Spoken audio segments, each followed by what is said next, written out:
Dans la paracha de Vaïgash, on retrouve la rencontre historique entre Yosef et ses frères. Un moment extrêmement émouvant. Mais avant cela, avant qu'il se dévoile, d'abord, il a monté tout un scénario très complexe, tel que vous le savez. Il a joué la comédie jusqu'au dernier moment. Et enfin, il s'est dévoilé. Et quand il s'est révélé, ils ont perdu connaissance. Ils ont été noyés de honte, de gêne. Ils n'ont pas imaginé que ce vice-roi, ce premier ministre, n'était nul autre que leur propre frère. Mais je voudrais me focaliser sur un détail qui est raconté dans la paracha précédente, parachat Miketz, où Yosef Hatzadik, pour la première fois, après 22 ans de séparation, il retrouve son frère de père et de mère, Binyamin. Et quand il a installé chacun d'entre eux pour un repas solennel, ils ont été tous conviés au palais royal pour déjeuner avec le vice-roi. Il a encore joué la comédie. Il les a installés en fonction de leur maternité. C'est-à-dire, ils avaient tous le même père, mais ils n'avaient pas la même mère. Alors il a donné un petit coup sur sa coupole magique qui lui révélait les mystères. Il dit, tiens, toi, et toi, et toi, et toi, vous avez la même mère. Asseyez-vous ici, ensemble. Vous deux, donc Reuven, Shimon, Lévi, Yehuda, Issachar et Zevulun, les enfants de Léa. Dan, Naphtali, les enfants de Bilha. Gad et Asher, les enfants de Zilpa. Quand il arrive à Binyamin, il lui dit, toi, tu es orphelin, tu n'as pas de mère. Moi non plus. Alors on va s'asseoir ensemble. Et c'est comme ça que petit à petit, il lui révèle à lui le secret. Mais quand il leur a donné des cadeaux, figurez-vous qu'il a donné à chacun un costume, tandis qu'à Binyamin, il en a donné 5. En plus, il a donné 300 shekels à Binyamin, chose qu'il n'a pas donnée aux autres. Avant de vous dire quelle est la question d'Agmara à ce propos, au moment où il s'est assis avec Binyamin, avant de se révéler à Binyamin, il lui dit, dis-moi, est-ce que tu t'es marié? Il lui a dit, oui, j'ai même 10 enfants. Comment ils s'appellent? Il lui a donné les noms. Il lui a dit, mais c'est quoi ces noms-là bizarres? Alors, il lui explique que tous les noms de ses enfants, c'est par rapport à son frère Yosef. Il avait un frère qu'il a perdu, qui a disparu. Alors regardez les noms. C'est pour ça que la Torah dit, dans Parashat Miketz, que Yosef a couru dans une pièce attenante pour aller pleurer, pour vider son gros chagrin, évacuer toutes ses émotions. Quels étaient les noms qu'il lui a donnés et pourquoi? Rashi explique. Amarlo Mashemam, comment s'appellent tes fils? Amarlo Bela Becher. Amarlo Mativan shel Shemot Alalou. C'est quoi ces noms? Amarlo Kulam Al Shem Ahi Ve'atzarot Asher Metzaou. Tout cela, c'est sur le nom de mon frère et tous les malheurs qu'il a connus. Bela Shenivla Ben Aumot. J'en ai appelé un Bela, qui veut dire englouti, parce qu'il a été englouti parmi les nations. Becher, Shaya Bechor le Imo. Je l'ai appelé Becher, le deuxième, parce que mon frère était le Bechor d'entre nous deux, le Bechor maternel, pas paternel. Ashbel, j'ai un fils qui s'appelle Ashbel, Sheshevao El, parce que Dieu l'a pris en otage, il l'a fait prisonnier, il l'a rendu captif. Gera, Shenit Gayer Be'arsania. Guerre.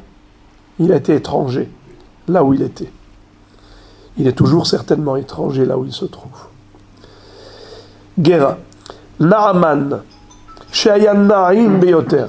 J'ai un fils qui s'appelle Naaman, parce que mon frère était tellement beau, tellement agréable. Ahivarosh. Un fils qui s'appelle Ahivarosh.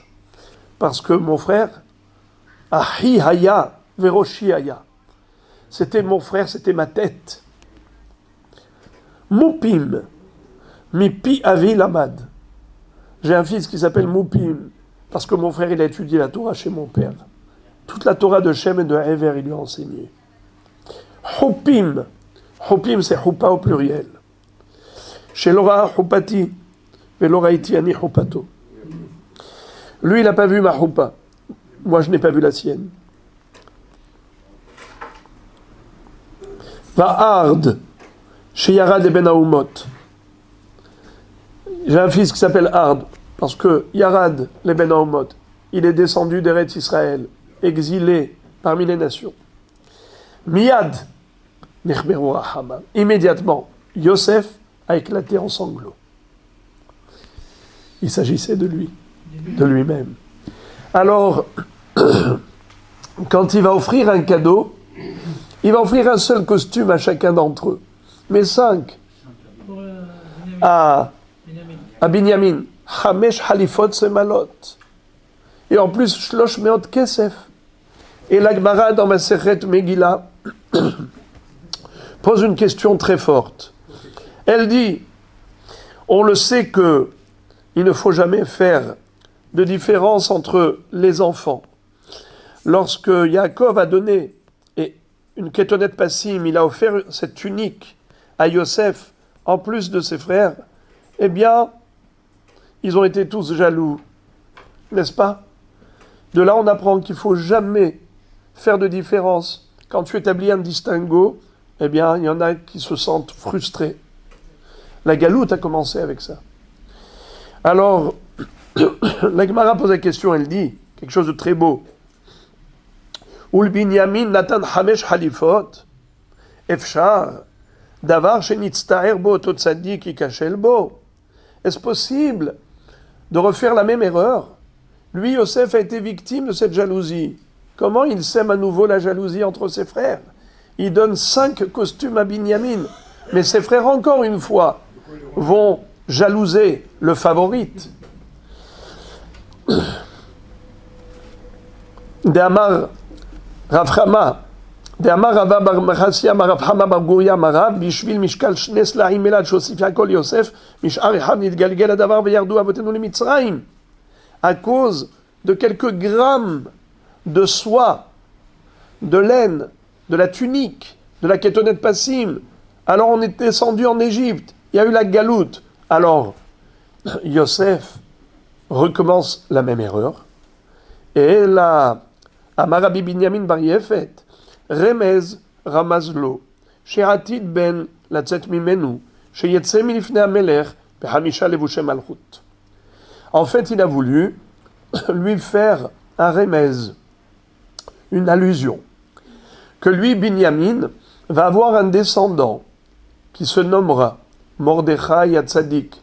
Dans la Megillah, il est raconté que Mordechai, le jour de son intronisation, quand le roi l'a installé sur le carrosse royal, sur la monture royale, et guidé par Haman Aracha, conduit dans toutes les ruelles de la capitale, qu'est-ce qu'il proclamait haut et fort? Kacha ya'aseh la'ish asher hamelech hafetz bikaro.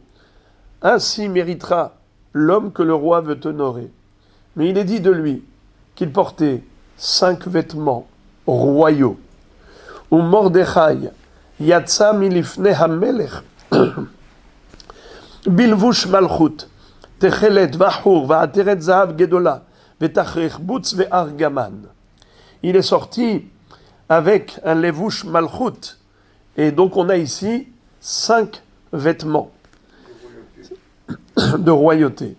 Alors c'est ce que Yosef a voulu faire comme allusion à Binyamin.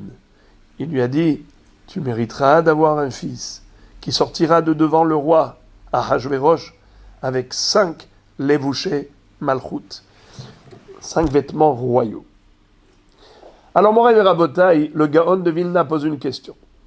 Il dit, d'accord, Yosef a voulu adresser à Binyamin un présage, une prophétie. Mais ça n'a pas répondu à la question. Car la question est que, après tout, il rend ses frères jaloux. Il lui a donné quand même 5 costumes. Alors la réponse très jolie du Gaon de Vilna, c'est que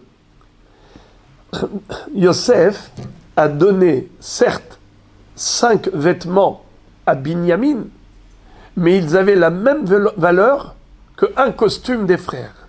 C'est-à-dire que à ses frères, il a donné un costume Hugo Boss. C'est-à-dire qu'il valait, par exemple, 10 000 shekels. Mais à son frère Binyamin, il a donné 5 costumes de 2 000 shekels. Ça revient en même. Il ne peut pas y avoir de jalousie. Alors pourquoi il a fait ça? Cette chose bizarre et étrange de lui donner 5 costumes qui valent finalement le même prix qu'un costume de ses frères, c'est parce qu'il voulait lui faire un remèze, comme quoi il méritera d'avoir un enfant, un Mordechai, comme fils qui va pouvoir porter les 5 vêtements royaux. Et d'ailleurs, il dit quelque chose de très joli. Il dit que c'est écrit Halifot sans le Vav.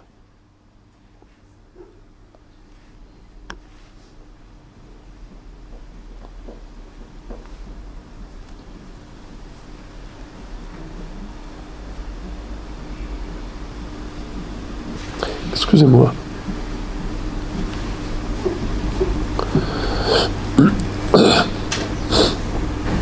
Voilà. Il est écrit les Chulam Natan Laish Halifot Semalot Ul Binyamin Natan Shlosh Meot Kesef Ve Hamesh Halifot Semalot. C'est très joli ce qu'il dit.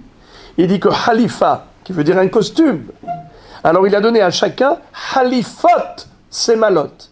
Et à son frère, Hamesh Halifot Semalot. Quelle est la différence entre le mot Halifot des frères et le mot Halifot de Binyamin? Chez les frères, il y a écrit Halifot avec Vav.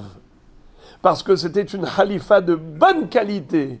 Alors qu'à son frère Binyamin, il écrit Halifot sans Vav. Pour dire que c'était des Halifot pas très chers. Hein, il les a achetés en promotion. Alors, comment on explique 300 shekels? Bravo, bonne question. Alors, il y a plusieurs explications dans les Mefarshim, car la Gemara n'a pas posé la question, elle n'a pas expliqué ça. Alors, il y a ceux qui expliquent quelque chose de très joli. Vous savez que quelqu'un dont le bœuf, le taureau en corner, a tué le Eved Kenaani de l'autre, eh bien, il doit payer Sheloshim shekel. Le propriétaire du taureau en corner, qui a tué l'esclave du voisin, doit payer au voisin une indemnité fixée par la Torah qui est de 30 shekels. Yosef Hatzadik a été vendu comme esclave par ses frères. Ils ont tous touché des dividendes de cette vente. Ils ont touché chacun de l'argent. Or lui, Binyamin ne l'a pas vendu. Et eux, ils étaient 10 frères. 10 fois 30 shekels qu'il faut payer comme indemnité lorsqu'on a tué un Eved. Eh bien, 30 fois 10, ça fait 300. Ce que eux ont touché, lui, il n'a pas eu Binyamin, et bien maintenant il touche. C'est une façon de les faire payer maintenant à eux cette indemnité par rapport à avoir vendu Yosef comme esclave. D'une manière ou d'une autre, en tout cas, c'est que nous voyons de là, Hazak ou Baruch, combien il est important la fraternité et que Akadosh Baruch Hu nous aide à vivre toujours dans cette Ahdout Kanye Ratson.